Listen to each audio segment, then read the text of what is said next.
You're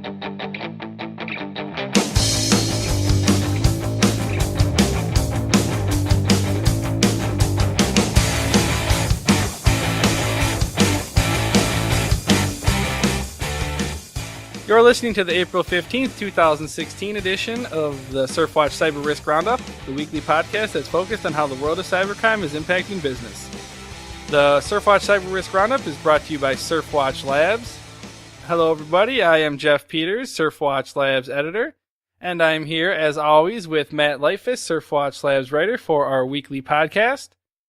Every week on this podcast, we bring you the top 5 trending cybercrime events, advisories, and legal actions from the past week.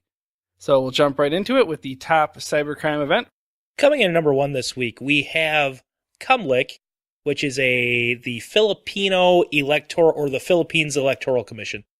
This is another big data breach. If you guys remember last week, we had a couple that were multi-million. This one is no different. Almost 55 million Filipino citizens had their personal information potentially compromised after a database was stolen from CUMLIC. And again, this is the Philippines Electoral Commission. The information potentially at risk includes the fingerprints of 15.8 million people, the passport numbers and expiration dates of an additional 1.3 million overseas voters, and other sensitive information, and it affects all 55 million citizens. CUMLIC was initially hacked on March 27th by Anonymous Philippines. The group defaced the homepage and stole the database. Here's what the defacement message said that they wrote. Quote, "One of the processes by which people exercise their sovereignty is through voting in an election. But what happens when the electoral process is so mired with questions and controversies? Can the government still guarantee that the sovereignty of the people is upheld?" End quote. A separate group with ties to Anonymous, LulzSec, this is the branch out of the Philippines, released a database belonging to CUMLIC, which contained a 338 gigabyte database that had 75.3 million individual entries on the electoral register. When everything was all said and done, the information contained on this database was equal to the number of registered voters in the Philippines, which is why people think it's legitimate. And so this is a pretty big deal. Matter of fact, a lot of security experts are saying that this is the biggest government-related breach in history. Yeah, I know there was some similar breaches of U.S. voter data, basically where researchers had found that it was exposed. But the argument with the U.S. was always it really was generally just pretty basic information. Here it sounds like it's passport numbers, fingerprints. They must collect a lot different information. Well, the other thing that's interesting to think about, I'm sure if you looked up, so how many people are in the U.S.? Like 300 some million, probably. Yeah, it's over 300 million. How many people are actually registered to vote in the United States and actually vote? I'm just thinking of the number. This is this sounds like a humongous percentage of the Philippines registered voters. It sounds like their percentage of actual voters, people actually that are involved in the process, it seems like it's significantly greater than the United States. So that's interesting to look at, I guess. Maybe it says something about us. I don't know. Moving on to the number 2 top trending target, we have National Childbirth Trust. I didn't see a whole lot of information about the specifics of this breach when I was reading the different news articles, but basically what happened is National Childbirth Trust is a childbirth charity, and they have apologized to about 15,000 new and expectant parents after their information was accessed during a recent data breach. This includes names, usernames, email addresses, and passwords. They said no personal information was compromised, but they're urging everyone to change their passwords immediately.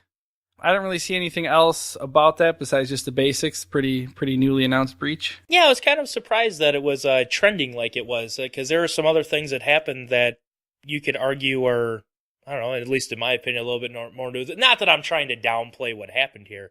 One interesting thing to bring out, we talk about the healthcare industry and why, it's such a sought-after target by criminals. Just some interesting information. There was a survey conducted by 451 Research, and according to the respondents, 63% reported that their organization suffered a data breach, and almost universally throughout this survey, the healthcare industry just looked horrible. It ranked higher than every other industry for the participants that took place. It just kind of validates what we have been saying about the healthcare industry for a long time now. Yeah, and I know just based off of Surfwatch Labs data alone, the reports that we put together the last couple of years, healthcare has always had the highest number of cybercrime targets of any other sector that we collect data on. And maybe that's due to with HIPAA and everything, you have to be a lot more open and public about it. But yeah, these definitely seems to back up what Surfwatch Labs finds. And another, moving on, number 3, it's tax season, so this has definitely been a trending issue. We're going to talk about Whiting Turner, which is a Maryland-based construction company. The company recently suffered a data breach after a third-party tax vendor was compromised. And here's a quote from an article about the breach. A breach notification letter submitted on April 6th to California and Vermont says that on March 8th, the vendor hired to perform tax services for Whiting Turner noticed suspicious activity on their systems. Around the same time, Whiting Turner employees reported fraudulent tax filings in their names. Tax-related information was compromised in the attack, as well as dependent tax information. So we're talking about employees' children and things like that. Dependent information compromised includes child's names, birth dates, and social security numbers. Yeah, and I believe that was CSO Online, that article that you're referencing. There was also another W-2 breach, though, this week. Stanford University, they reported a W-2 breach. So once again, we're seeing multiple W-2 breaches in the same week. And that was also due to a third-party compromise. And in that specific instance, it was a vendor they use that just makes their tax documents available online. I did read that it affected 600 current and former employees of Stanford University, and that about 100 of those employees have reported fraudulent tax filings in their name. So W-2s are still being targeted quite often, even as we get into April here. Yeah, and April 15th, tomorrow, just as a reminder, is tax day, so make sure you get your tax done. And to be honest with you, if you want to kind of avoid a lot of this, we recommend getting your taxes done as soon as you can, because the sooner you can get your tax file in, the less chance there is of someone submitting a fraudulent return on your behalf. Yeah, I filed my taxes, got my money, and spent it all months ago. Yep, that was pretty much what on my end over here, same thing. And then moving on to the next trending event this week, we had FDIC, the Federal Deposit Insurance Corp. They were in the news because an employee, a former employee, when he left the company, he was reported as inadvertently and without malicious intent, he took 44,000 customers' information with him on a storage device. Oops. Oh, yeah, oops.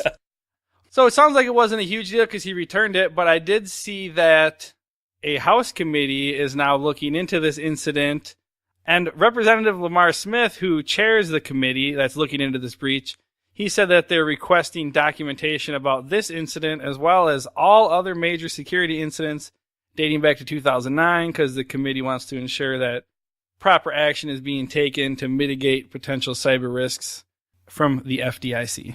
Yeah, that'll be interesting to see how that plays out. A situation like this, you talk about it, and okay, so it doesn't appear that the customer information was used maliciously. It sounds like it was an accident, but this is a great example of how easy it is to misplace or leak customer data.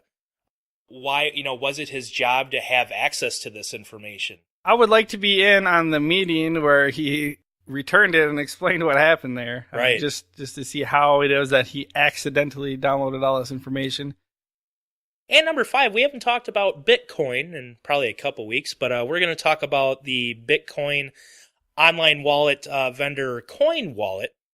CoinWallet has officially announced it plans to shut down its services as of May 1st, 2016, due to a data breach that occurred on April 6th. The breach occurred after CoinWallet implemented a service upgrade which allowed for user input. However, because the service wasn't properly filtered, hackers were able to compromise CoinWallet's server. And here's a quote from the CoinWallet team. This incident prompted us to reassess the viability of running the CoinWallet website, and it was decided it was just not viable taking into consideration the risk, costs, and time involved. Yeah, and I saw a statement on their website. It said that basically what happened was there was a small error in part of the code that should have checked and sanitized this user input, and apparently that check wasn't done. But then they also said that their backup security system kicked in as it was designed to and that no coins were lost. So it sounds like, at least from their statement, that they didn't lose any Bitcoins or anything. It's just more of a, this is too much of a hassle to deal with, so we're bowing out kind of thing. Yeah, so that wraps up the top 5 trending cybercrime events. Now we'll move on to some of the cybercrime advisories. The big one this week that really had a whole lot of fanfare, it had the website and the logo and everything, Heartbleed style, was this Badlock Bug. And then it came out and everyone's been kind of criticizing it, I guess, because it's not, it's serious, but it's not quite. It's not up to the level of Heartbleed or it didn't necessarily need all the fanfare. Right. But it is a viable threat, though. It is something that people should be aware of. Yes. Yeah. So what it is Dan Gooden at Ars Technica, he did a pretty good job explaining it, and he wrote that, in a nutshell, Badlock refers to a defect in a security component contained in just about every version of the Windows and Linux operating systems. Known as the Distributed Computing Environment Remote Procedure Call, it's used by administrators around the world to access the most valuable asset on any Windows network, the Active Directory. And this acts as a network's digital security guard, allowing, for instance, an organization's CFO to log into an accounting server while locking out the janitor or the groundskeeper. And I know one of Surfwatch's analysts, they put out a little bit about this bug. And the analyst, she wrote that criminals could use this Badlock Bug to perform denial of service and man-in-the-middle attacks against vulnerable users.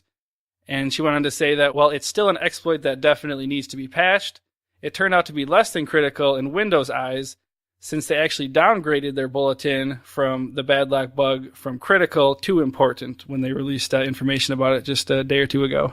Yeah, so it's a big deal, but it was making huge headlines. It was made in this a bigger deal than it probably is, but it's still worth mentioning. Right now, there are patches out for it. If you go on the Badlock website, we immediately recommend downloading those patches. But the problem is, we see with a lot of these type of things, people aren't going to do that. So it's still this vulnerability out there. It's still going to affect people. So it is a big deal. Moving on, our number 2 trending advisory, we're going to talk about a ransomware variant. It's very new, and it's making a lot of headlines. We're going to talk about Locky ransomware. And again, this is a newer malware variant. It's been very well documented. It's been seen in several recent data breaches.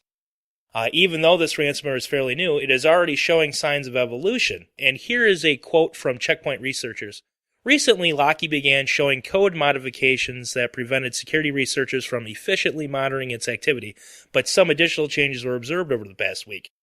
The ransomware is now being delivered through the nuclear exploit kit instead of the malicious macros that you'd find in Office documents. It has also changed its embedded configuration block, as it is now obfuscated. Now, some of that's a little technical, but pretty much the main thing to see here, you have Locky ransomware. It's a new malware. It's a new ransomware variant. It's being utilized quite a bit, and it's starting to evolve. As a matter of fact, I believe that Locky has ties to the same cyber gang that was using the Dridex malware. Over the years, if you read up that and heard about that, they were a pretty notorious gang, and the Dridex malware was very, very successful. When we interviewed, I think it was Proofpoint on the Cyber Chat podcast, they talked about how the Dridex team was really using these malicious macros and just doing a ton. I mean, they just saw a huge spike in activity around these malicious macros.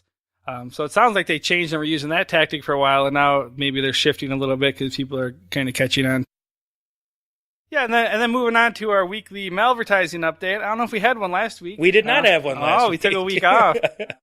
This past week, there was 288 websites that were hit with Malvertising.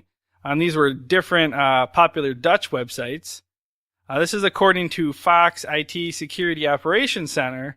They observed these nearly 300 websites being targeted by this Malvertising campaign.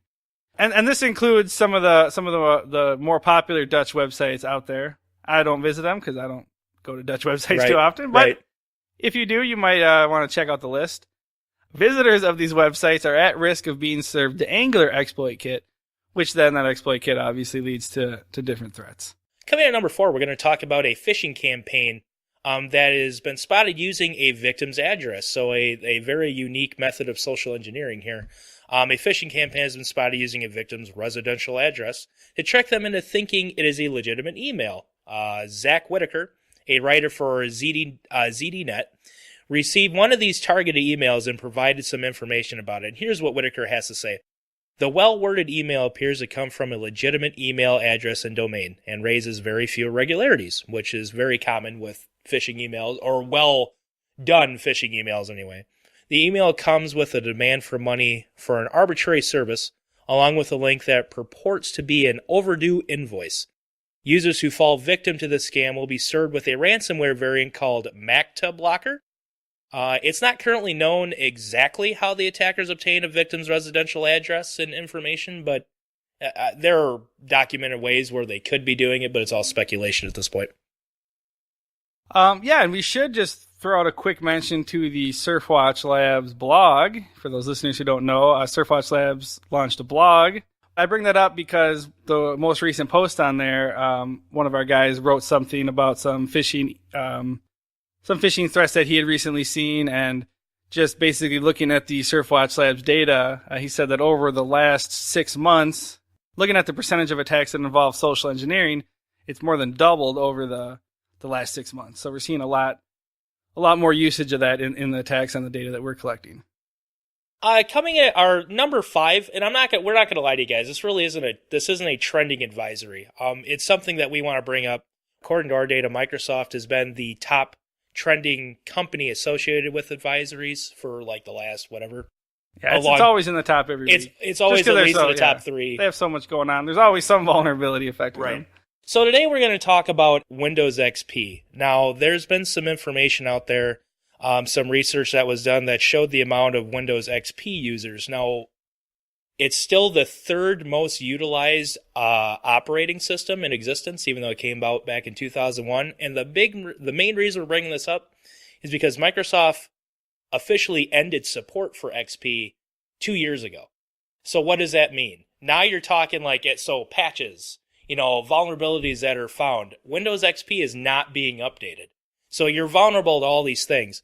And according to this research, just to put that in perspective, so the number one most popular operating system is Windows 7. 51.9% of people use that. Windows 10 is number 2, 14.2%, which surprises me because of how hard they've been pushing that. I thought it'd be more already. But Windows XP comes in at third, and that's just above Windows 8.1, which is at 9.6%, and all versions of Mac. So it's widely used, and again, it's not being patched. I was talking to a gentleman from Surfwatch Labs, and he was telling me that he was recently doing some work with a state agency, and he didn't, what state, it doesn't matter, that's not important, but their whole network ran on Windows XP. This is a state agency that handles a lot of information. I was just at a company just for something I'm doing on the side of some volunteer efforts, and I noticed that they were running Windows XP. So it's a pretty big deal. All these places have all this data. So I just thought it's something pretty important to bring out. If you're using Windows XP, I know it's a financial burden, but you need to upgrade. This is a 15-year-old software. I don't know, besides like Twinkies, I don't really know what lasts, what do we have that lasts for 15 years? I remember the flip phone that came out, for my cell phone back when Jeff and I were in high school. I remember thinking that was the coolest thing in the world. Well, who has a flip phone anymore? Moving on to the final section, the top legal news from the past week. Probably the big story everyone's still talking about is these Panama Papers. The story keeps unfolding. I saw an article on Tuesday. Panama's Attorney General ordered the raid of the offices of Mossack Fonseca in an effort to find potential evidence tied to these supposed illicit activities related to money laundering and tax evasion. And there was a few other raids that went on in different countries. There was one in El Salvador where they seized about 20 computers and documents from that office and interviewed some of the people working there. Same thing happened in Peru. They raided a home of one of the Mossack Fonseca representatives. So a lot of this is going on right now, and there was actually a meeting in Paris This is from the Organization for Economic Cooperation and Development's Joint International Tax Shelter Information and Collaboration Network. What's that? Is there an acronym for that? Yeah, but it's just like 15 letters. It defeats the purpose at that point. Okay. But this is kind of interesting because you have, this is obviously a huge story. Everyone's talking about it. You have these raids happening in different countries. So you have information on all these different countries, people discovering of what's going on here. So this network brought together tax officials from more than 46 different countries, and they all met in Paris on Wednesday. And apparently the whole goal of this is to collaborate and share and basically to develop a joint and coordinated response, including commitments around sharing this data and future joint compliance and things like that. So just kind of interesting legal perspective as all this is unfolding. You do have a lot of these officials getting together and talking about stuff. Who knows if anything legal is going to come out of it. That's a pretty big story, and I'm sure we'll see that just keep continuing to unfold over definitely, the coming months. Especially as it's going to continue to be politicized and everything like that as well. So even people have no idea what we're talking about. Well, they will in one way or another hear about this. And I should just throw in that this law firm, Mossack Fonseca, they've repeated it again and again and again that they've done nothing illegal and they're not going to get found guilty of any crimes at all. Their head spokesman said so. Yeah, no one's been arrested to my knowledge, even though they've done some raids and done stuff. Coming at number 2, we got Sony news. If everyone remembers the Sony data breach that happened not long ago. A federal judge has granted final approval to the class action settlement with Sony Pictures Entertainment over their highly publicized data breach. Despite the media attention, the actual settlement costs for Sony are relatively small.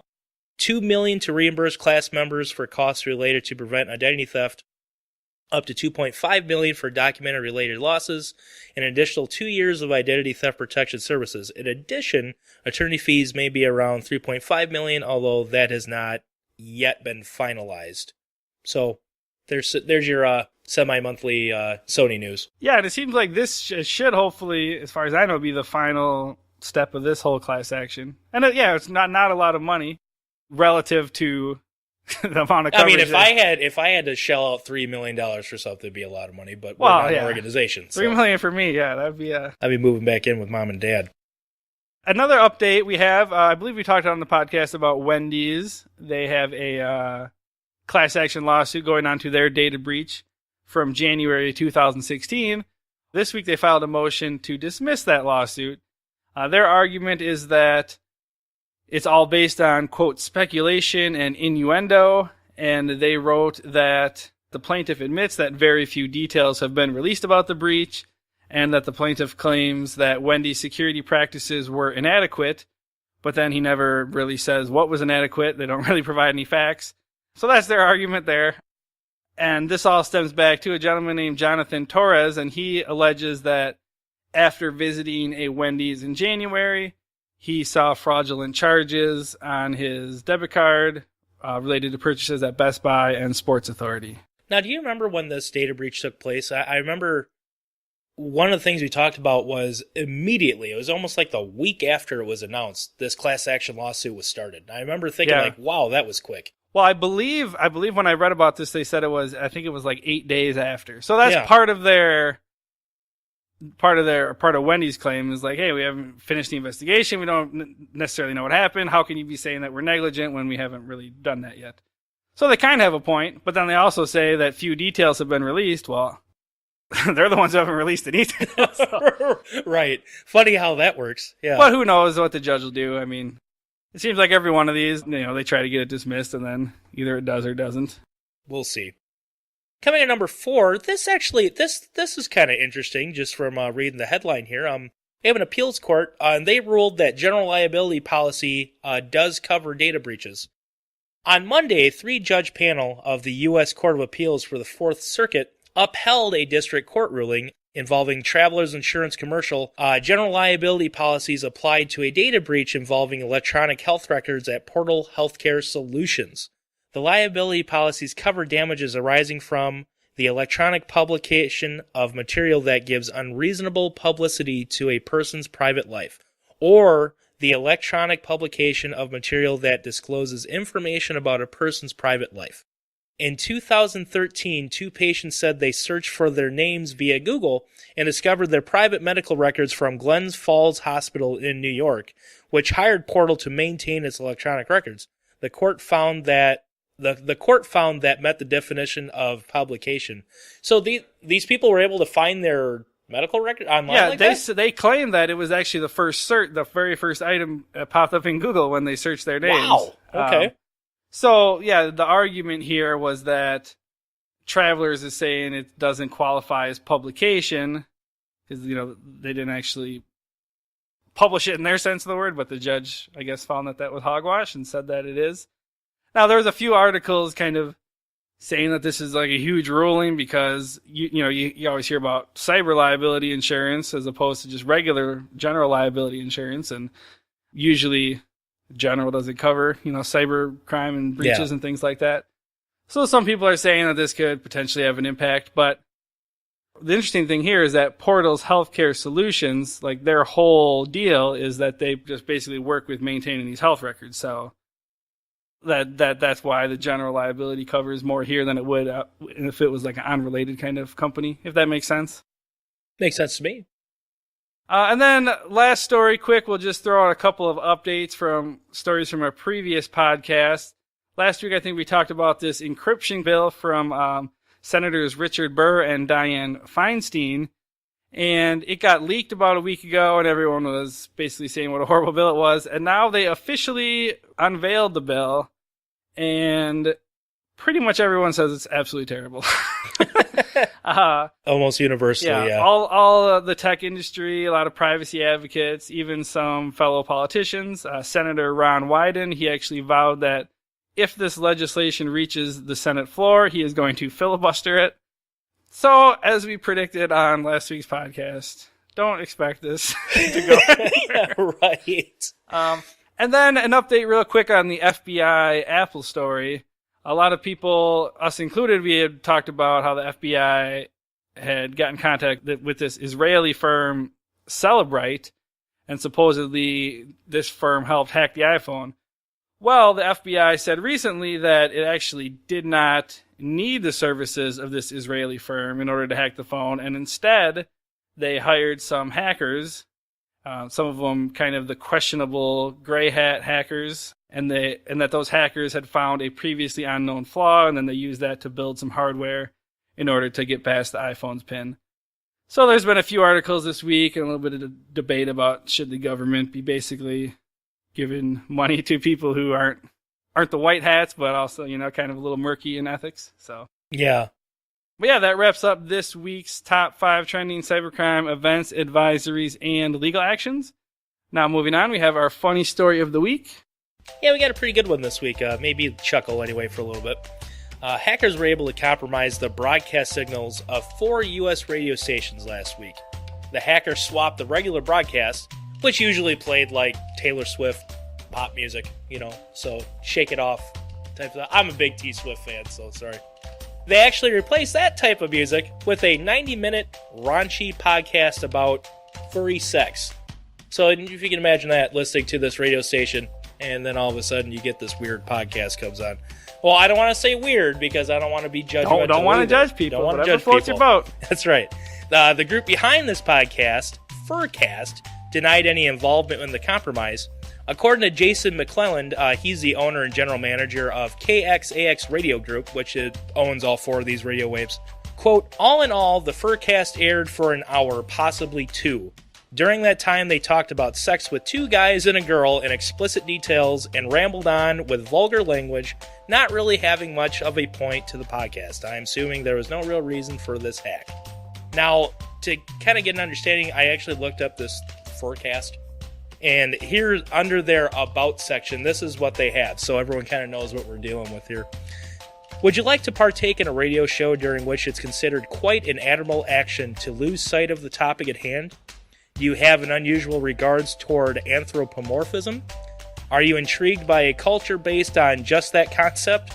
Would you relish the opportunity to occupy yourself with a cybernetically transmitted audio stream that, with a single intent, vocally converses on the exact affairs of public internetworking culture, lifestyle, and personal spirituality? Are you wondering why we are utilizing highly complicated textually phrased questions with which to describe the manner of this broadcast? Then behold, we implore you to direct yourself towards Furcast forthwith. That's how they describe themselves.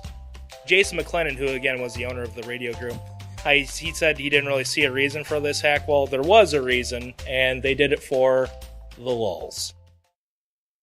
And that'll do it for this week's Surfwatch Cyber Risk Roundup. As always, the Surfwatch Cyber Risk Roundup is brought to you by Surfwatch Labs. Surfwatch Labs helps organizations and service providers quickly establish a strategic cyber threat intelligence operation that drives more effective use of their tactical defenses. For weekly interviews with cyber experts, check out Surfwatch Labs' other podcast, The Cyber Chat. And for more information on cyber threat intelligence, check out surfwatchlabs.com.